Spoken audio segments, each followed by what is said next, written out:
Good afternoon, welcome to the Midday Mull for Saturday, the 17th of October. Continuing to reflect on the book of Daniel, we see Daniel entering the king's service in chapter 1.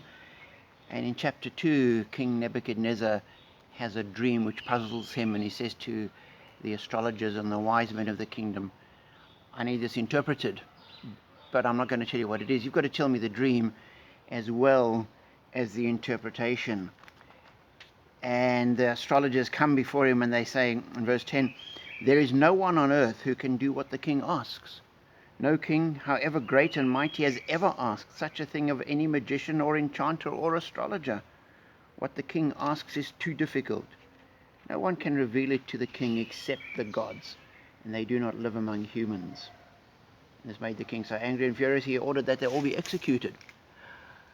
And the message comes to Daniel, who was numbered amongst them, and he goes before God and he pleads with God, and God reveals this dream to him, and he can go and he can tell Nebuchadnezzar, and he is fated and promoted.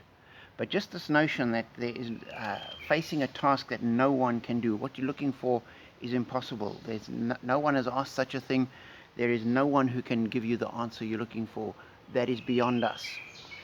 And sometimes we end up in life in positions like that, where we face challenges and we think, this is impossible, we can't do this, no one can do this. How can we possibly come through this and get it right? How will we do it? And at times like that, we need to recognize that, like Daniel, there is a God who is on our side. There is a God who is our Father, and we can go and we can fall before him and say, Lord, we need your help. Because indeed, this is something that no human being can do. But you are the God of gods and the Lord of lords, and everything is possible to you. And to me, that's an encouragement. That in life, when we're facing those difficult challenges, God is there to help us. The world might be at the end of what their tether and what they can do. They might see a hopeless situation, like the magicians and astrologers. They had no hope at all.